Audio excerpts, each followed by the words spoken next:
magandang morning sa inyong lahat. Welcome to Lihim ng Liham. Oras muna natin, partner. Ay, oras natin pala, 8:34 na, oh. Oh, ha? Morning. Oh. Morning. Ay, anong gagawin mo? Nakakaloka sa lahat po na may mga reactions dyan. Ayan na nga, nagsisidatingan na nga yung mga reactions natin. You can reach us sa inyong mga cellphones. Pwede nyo kaming i-message ha. 0945-367-8792. Pwede rin naman sa Facebook. Energy FM 1067 at sa TikTok. Energy FM 1067. Perfect. Partner, kailangan mong may mga lalaki, syempre kailangan mong padepensahan, kailangan mong sumagot, kailangan mong magsalita on behalf of all the men out there. Para sa lahat ng mga kalalakihan. Ito ha, mga bangga. Ito na ang reaksyon ni parang Jimbo. Ang reaction ko, mali ka, brother. Ayun! Mali ka, brother. Ayun! Nakita mo, bumusak ko. Tataka ko, ba't itong picture na to? Meron ba akong itong, Wala. in-edit pala yung mukha ko, nagmukha akong bulldog dito. Ano ka ba? Okay naman Pero hindi, nakakaano rin din. Dalawa sila, nagalit na nayamot ako. Nayamot ka dun sa part na yun. Gusto mo, partner, unahin ko muna yung babae. Sige, Sila go, sender. push. Na lang ako, nayamot na ako sa kanya, na bakit parang gusto niya pang hayaan o pagbigyan na tumikim ng iba. Kasi, diba? Bakit hindi mo, ba't yun ang una mong naisip? gusto mo sumagot ako? Sige, Feeling ko lang ha. Bakit? Sige, Feeling bigyan ko mo lang, ako. partner. Kasi syempre parang ayaw niya nga magkasala na lang eh. Kumbaga consented yung gagawin. May consent. Di ba parang ang tanga? Sorry. Hindi kasi, di ba, ang reason kasi niya, di ba, sige, para alam ko kung saan siya pupunta. Di ba, gano'n? Oo, alam mo kung kailan, kung sino. Boplox din. Mali. Mali ba? Mali Okay, yun. sige. Bakit siya naging mali? Bakit hindi mo lang gawing inspirasyon yung sinabi niya? Oo. Na pagpaganda ka, bakit hindi pa na mahuli ang lahat eh? Hindi naman kasi ang issue dito, hindi yung itsura niya o kung ano man eh. Oo. Gustong tumikim ng iba nung lalaki. Hindi, ang ibig ko sabihin, partner, magpaganda ka, magsuot ka ng kulay pulang, ang tawag ng partner, yung mga suotan dress. Hindi yung Silhouette. 90s. 90s. Oh, akala ko 90s eh. 90s. Yung mga ganun. Alam mo, asawa mo yun, pwede mo akitin yan. Kaya mong baguhin ang isipan niya kasi yan.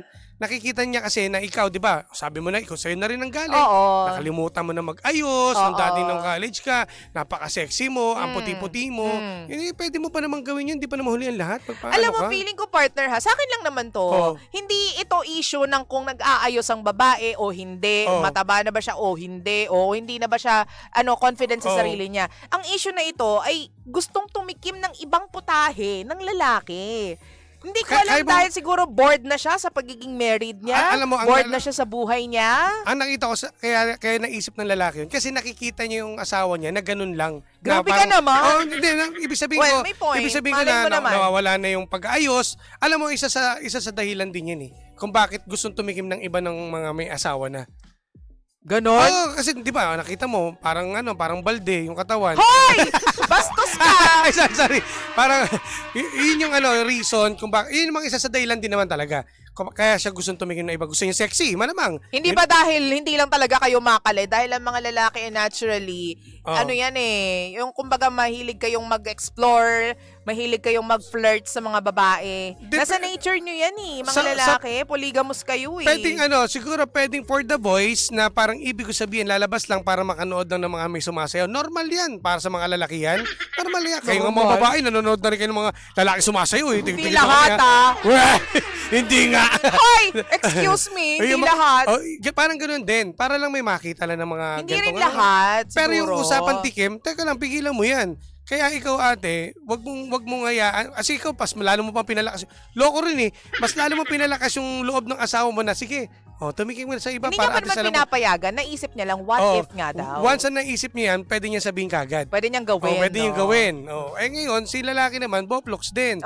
Lalasing-lasing ka, tapos sabi mo, nadulas ka, ganyan. Sabi mo, biro. Hindi talaga maniniwala kasi alam nila, alam ng misis niya na may history to. Di ba sabi niya, hindi siya naniniwala na joke lang yon na ginawa niya, na sinabi niya? Sinabi Oo. niya, na hindi ka, kumbaga wild ano yan mga ideas niya, kasi nga, alam niyang lasing yung asawa niya. Pero kasi partner, nandito na naman tayo sa question na to Kapag ba lasing ka, do you really mean what you say?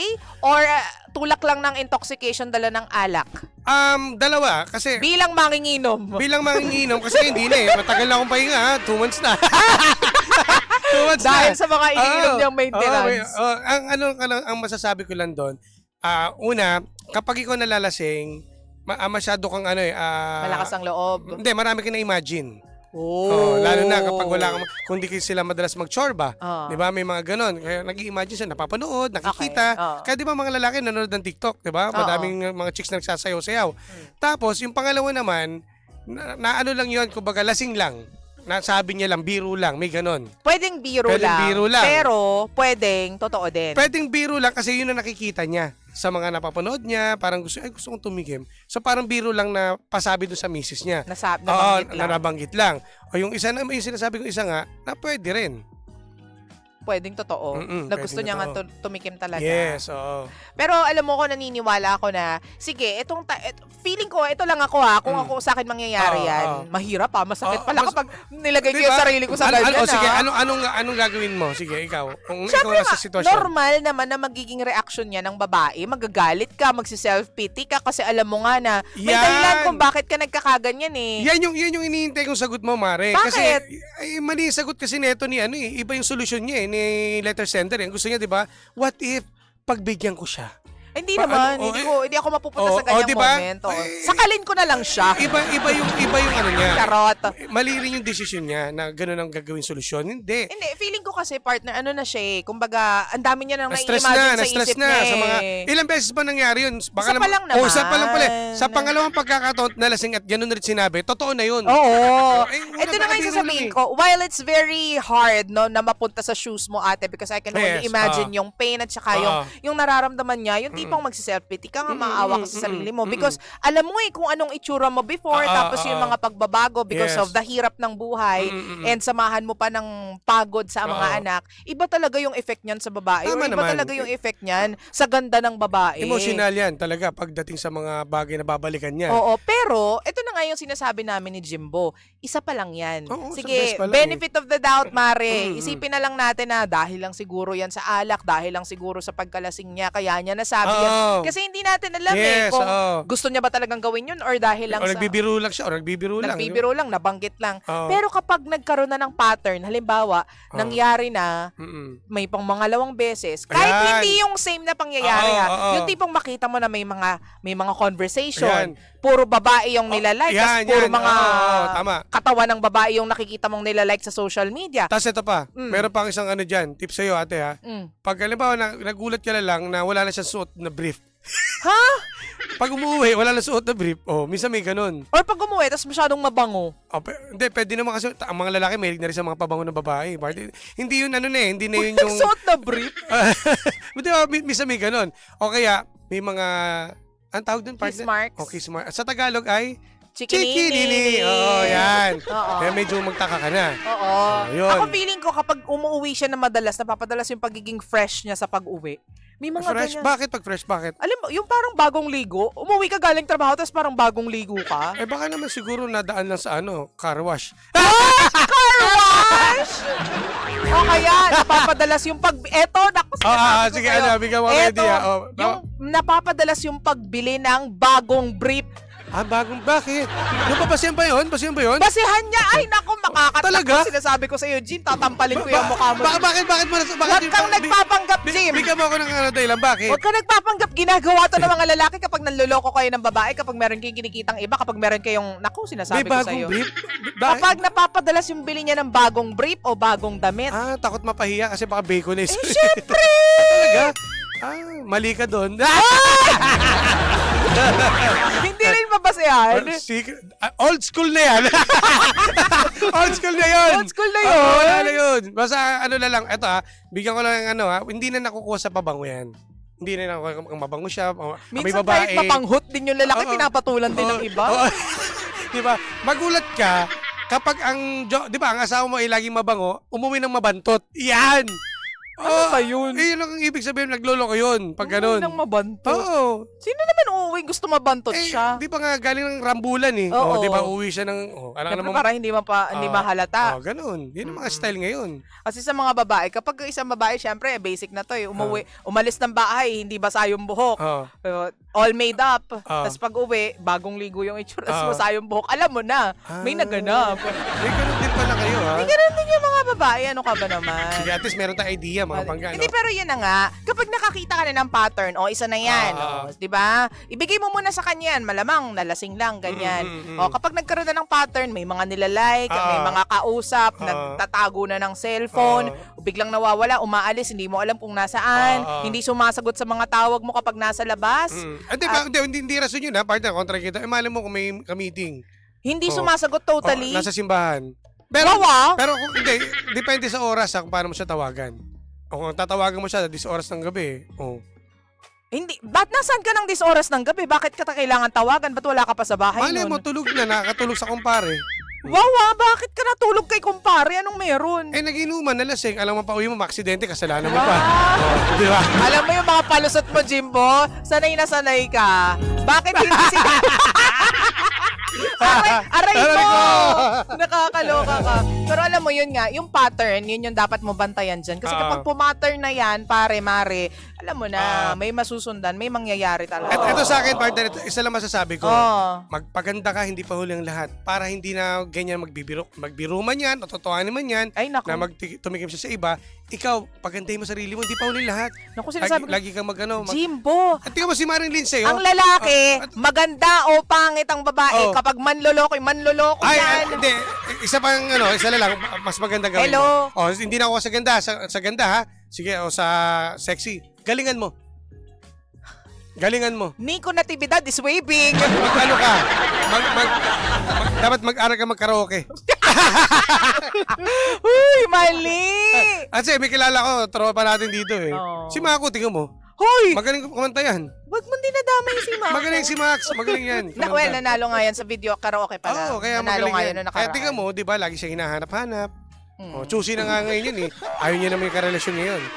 Di ba parang ikaw yung nagmamalaki kasi nga, nasa iyo lahat. Alam mo yung galing mo, alam mo yung performance mo. Performance mo. You know what you can ayos give. mo. Yung pagpapayat. Kung mataba ka ngayon, maghintay ka, papayat ka rin.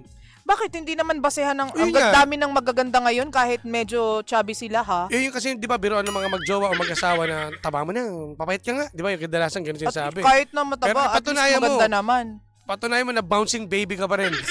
Bouncing baby girl. Bouncing baby girl. Ay, magbasa tayo ng comments dyan, kinalimutan mo na yan. Sorry na, akala ko wala tayong may message. Basta tayo kahit konti lang. Sabi ni Mi de la Vega, good morning DJ Sexy Lindsay and DJ Jimbo Pogi. Ate, hindi na uso martir ngayon. Alam mo, kahit pagbigyan mo yan, tapos sa gusto niya, tapos di ka rin nakakasigurado kasi isang beses niya lang gagawin yon. Once na nasimulan niya, uulit-ulitin niya po yan. Totoo. Oo. Paano pag nasarapan, nagustuhan niya? Patay ka. Tay tayo Loko dyan. ka rin, ikaw rin nagpabaya. Ano sabi pa dyan, partner? Ito sabi ni Leslie Pascual, ay sender, mali! Mali! Ang naisip mong payagan siya ng side chicks. Ang dapat ikaw ang magbago. Yung changes na i-upgrade ang self mo, self-love na i-challenge sa sarili para maibalik ang alindog. For sure, hindi na yan may isip ang tumikim pa sa ibang babae. Dahil pag naging okay ka na, ikaw na ang kabit sa asawa mo. Hoy! Mali! Mali! Pero syempre, dapat kausapin mo din siya sa sinabi niya at sana Feel nafe-feel mo. Ako naniniwala talaga ako nasa lalaki yan. If ever you decide na magkaroon ng iba, go yan. Nasa konsensya yan ng lalaki, nasa paninindigan yan ng lalaki. Tama. Ito, bago to, friend ba to, no? Si Aris? Sabi ni Aris Cruz, maling-mali na sabihin niya na gusto niyang tumikim ng iba. Disrespectful po yun. Masakit po yun. Shoutout naman po sa misis ko, si Anualiza Season Cruz. Love you, mwah. Yun yung partner sinasabi ko. Ito, last na to, ha. Sabi ni De La Cruz Villanueva, Aze, pakihanap ang walis tambo nyo, sender. Ayan. pakihambalos nga. Dyan sa isang asawa. usong asawa mo. Oo. Hindi man lang isipin yung sakripisyo mo bilang nanay True. ng mga anak mo o ng anak nyo. Di ba? Aga-aga nakaka-high blood asawa mo. Sorry na. Di ba? Yung sinasabi namin sa inyo. But at the end of the day, ito ang sinasabi namin ni Jimbo. Ako naniniwala ko, for me lang to, partner for me lang to. Alam mo, ang babae, di ba, ang daming sakripisyo sa buhay. Ay, na-appreciate namin May yan. mga rason kung bakit nagiging nagbabago ang itsura. Losyang, sabihin natin ganyan. Nalolosyang, ganyan. Pero nasa tao pa rin yan. Yung paninindigan niya, yung guilt, yung konsensya niya, yung pagmamahal niya sa asawa niya, yun dapat ang mangibabaw. Yan. Dapat kayo magpa-tempt kasi temptation lamang yan. Tsaka kayo rin di gumagawa ng ikaka-stress nyo eh. Di ba? Dapat nga, di ba, magmalaki kayo. Nag-aalaga ka, pinagsisilbihan mo siya. True. At wag nyo kakalimutan na mag-ayos din. Siyempre, di ba, ikaw mismo rin nagsabi mo na dati ikaw ay talagang laging nagsasalon, nagpapaganda, marami mga anong Paano ginagawa mag-aayos sa din yun katawan. naman binibigyan ng alawan? Pero kung if ever hindi ka binibigyan, kausapin mo na, tingnan mo, kasalanan mo to kasi hindi ka nagbibigay. Diba? Pwede mo sisi yan. Paano magpapaganda? Walang binibigyan na pampaganda. Di ba? Pero kung ikaw naman ay binibigyan, why not? Di ba magtabi ka ng para sa'yo? Anong advice mo para sa mga lalaki? Na ano? Na ito, nandito sa gantong sitwasyon, ayan. Wag kayong Doon ka sa lalaki mag-advise. Sa mga lalaki partner, wag kayong magbibiro ng lasing kayo. Kasi iisipin, hindi, totoo yan. Kasi iisipin talaga nila, totoo yun. Totoo. Di ba? Ito, kadalasan na nangyayari to. Kapag daw lasing ang lalaki o maging babae, kung ano doon sasabihin niya, yun doon nasa sa loobin niya. True. Hindi totoo yun. Minsan din talaga, magaling tayong malakas nating magbiro. Oo. Minsan, minsan aligagarin natin kapag tayo nakakainom. Komedyante yarn. Pag komedyante ka, di ba? Pero yung mga ganyan, sino ba naman loko-loko na sasabihin na titikim ng iba ng personal sa asawa niya? Di ba? At saka sa girlfriend niya na, titingin ako ng bag. Ang lakas sa loob mo. Yan tuloy, naguguluhan kami ni Jim. Kaya ang pinaka-the best ang gawin dito is magpaganda ka at para wala nang ibang mangyari. Wala maagapan. Magsuot ka ng damit. Anong magsuot ka ng Ayusin mo! 90s ba? 90s? Magsuot ka ng ganyan. Balik mo yung alindog. Yun lang naman kasimple. Tapos kapag naibalik mo na yung alindog mo, pabayaan mo na yung asawa mo. Oo. Ngayon, para Huyo mo siya. sasabihin mo ngayon, di ba, nag-ano kaya, Parang chorba. gusto ko rin tumikim ng iba. Partner, nag-chorba. Oy, mais ka. Chorba, di ba? Chorba. Siya! Ganyan. Oo. Chorba. Tapos bigla sasabihin mo sa mister mo, no? Who's your daddy? Oy. Yeah! Who's your daddy? Ewan ko sa'yo. Pagka maraming salamat po. Susunod na po si Kapitana Kapitana Sisa. Siyempre naman, thank you very much. Nakasama niyo po ang nag-iisang girlfriend mo sa radio. My name is Lindsay. Lindsay. At ang inyong Jim Bulabog na Jim Bulasis DJ na si Jimbo. At syempre naman, tayo pa rin po ang number 1, 6.7 Energy FM. Pagka mo sabing radyo, Sabihin mo! Energy! DJ Lindsay at DJ Jimbo. Energy sa umaga.